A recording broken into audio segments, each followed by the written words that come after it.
Like just about everything else in the world, sports is being consumed by woke ideology. Athletes protest the anthem, ESPN preaches social justice, biological males annihilate records in girls' sports. Barstool Sports, meanwhile, is just a sports site with a sense of humor. That's the most offensive part to many. They are funny, and for that they come under constant attack. Most recently, an NBC News piece faults the website for being, we're quoting now, a bastion of traditional masculinity. Dave Portnoy founded Barstool Sports. He joins us tonight. So, Dave, NBC has gone after you for being masculine. What's your response? Well, not only masculine, for liking sports. They have a problem with sports, literally, like direct quote. There's so many head scratchers in this article, I don't even know where to start. But that's some of them. They say we're overwhelmingly conservative. Not really true. We're apolitical. I've told you that. Yeah. But it literally says they are a bastion of conservative ideology because they watch sports. Guess what?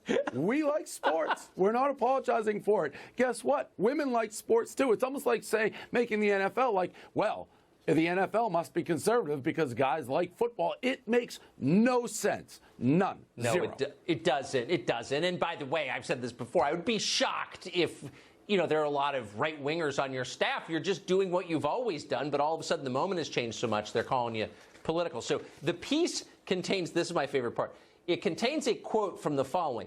Lisa Nakamura, who's described as a professor at Ann Arbor, quote, who studies the intersection of digital media, race, gender, and sexuality.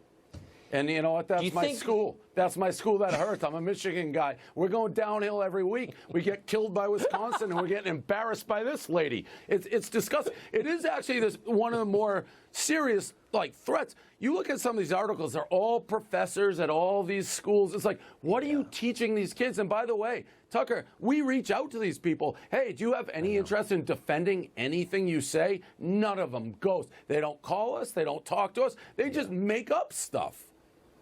They're cowards. They won't come on this show either. So have you ever had anybody respond and say, yeah, I'd like to defend the proposition that it's wrong for a sports site to cover sports? They just ignore you. No, they say no. And how are you going to defend it? A lot of this article says we're going back in time. Like, as the Me Too movement and women are getting more power in different places, we're rejecting that notion. It's our CEO is a female, by the way, which in its own right is insulting to have to bring it up. She's a CEO because she's brilliant. I didn't hire her because she's female. She's awesome, and the results speak for themselves. But what are you going to do? And our CMOs, a female, our CFO's a female. You look around like, what are you talking about? You're just making stuff up. That's why they don't answer it. NBC, hey, I've offered to go on that show. You know what they do? They cancel because they know they have no answers. Listen, everyone's like, you only go on Fox, you only do Tucker. Tucker, you're the only one who lets us speak. I'll speak to anybody, anytime, any place. But if they're afraid to have these questions asked, what am I supposed to do? You let us get our story out. I worked there for 4 years at NBC, and so I know how many pigs work there for real. But I wonder, given their deep commitment to feminism, like what percentage of the profits from the Olympics do you think they're giving to women's organizations over at NBC? All that. I don't know the answer to that. I know this. I know they killed the Harvey Weinstein story. I know they've had their own issues. Exactly. We've got none. Exactly. Hey, look in the mirror. Just look in the mirror, NBC. And I'm not either way. Exactly. I'll gladly go on your show. You know you don't have... When I present you with facts, you're going to turtle. You're going to roll over. They just make stuff up, and then if you can't dispute it or you won't debate it, what are you supposed to do? And by the way, they may have actually, if they think it's a problem to watch sports, that means you're conservative. Guess what? Conservatives have the presidency for the rest of time because people like sports.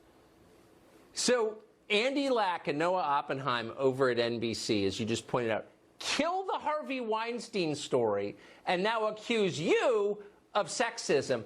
I wonder, would either one of those ever do an interview with you? You think?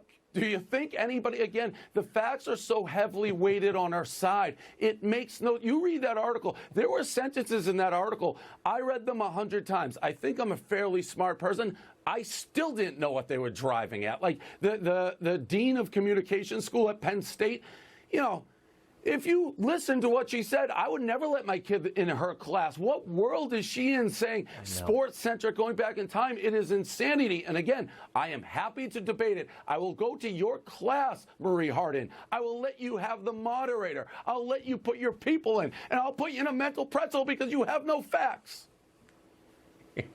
Don't send your kids to college. That really is the lesson. It is. I don't want to send my fourth. I mean that completely. Dave, great to see you tonight. God bless. Thank you.